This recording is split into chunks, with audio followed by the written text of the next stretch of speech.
In this video, I'm going to share with you how you can assess your own posterior pelvic tilt and what you can do to address it.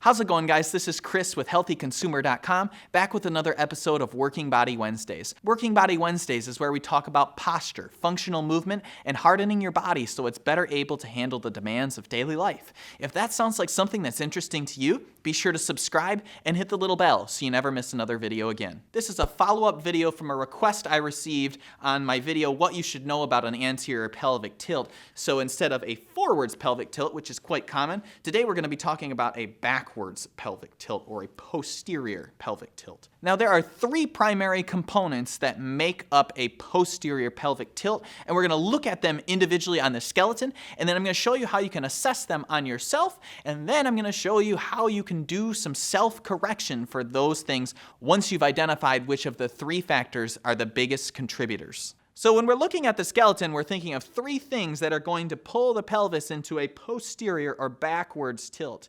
First up is tight hamstrings. Now, the hamstrings as a group originate up on the ischial tuberosities, and they come down the back of the leg and cross the knee joint. So when that happens and those shorten, that rubber band is going to shorten here and it's going to rock the pelvis backwards. The second thing that may contribute to a posterior pelvic tilt is tight abdominals. So if you're someone that's been doing a lot of crunches or you've been over a computer for a long time, it's going to do this to your body. These are going to become tight. You don't want to be doing crunches because that's going to facilitate this even further.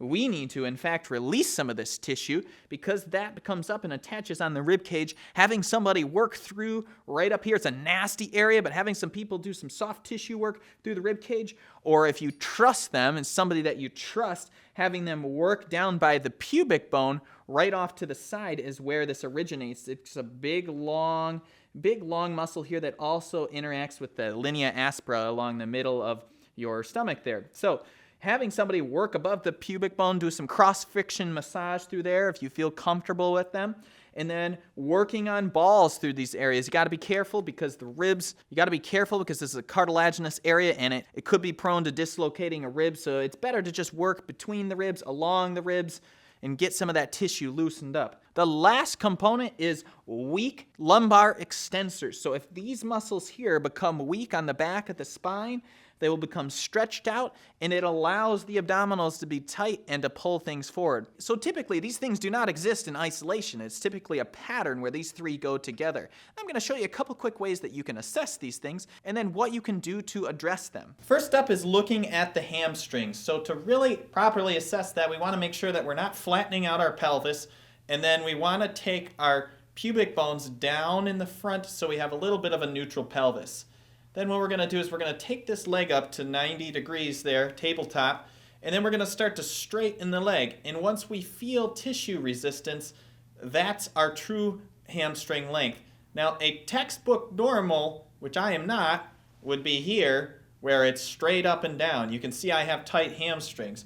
You have to be able to do that without folding your back and pushing your back into the mat. So if you're one of these people, or more like me right about here, then you'll know that you have some tight hamstrings. So there's a lot of great ways you can stretch the hamstrings, which I have a video on that.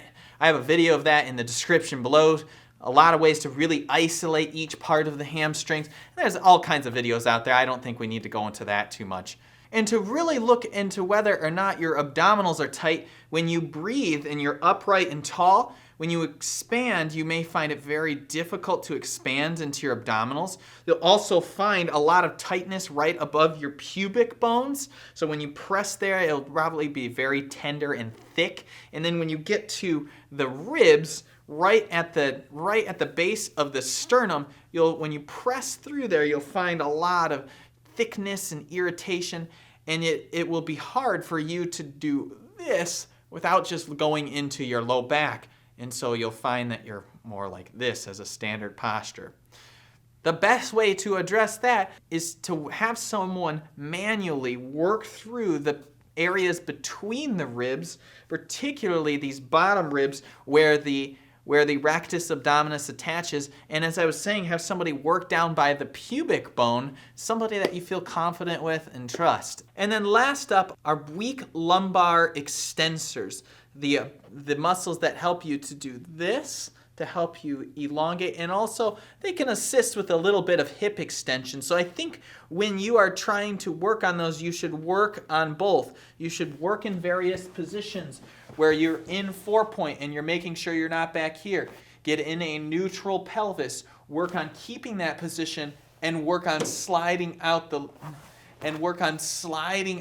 leg without losing that core integrity there along the process. You could even add in a little bit of a leg lift once you are doing a good job at keeping everything tight here and not moving the pelvis, working on both sides, of course. A good Superman where you're reaching both arms down, reaching out the legs, not going too high, just coming up to maybe about here, and then coming back down. You don't want to feel a lot of stress in your low back. If you do and it's really sore when you do that, you're probably overdoing it. So go back to something like the 4-point leg extension and work on those as a place to start. This has been another episode of Working Body Wednesdays. I try to post every Wednesday at 5 p.m. Eastern Time.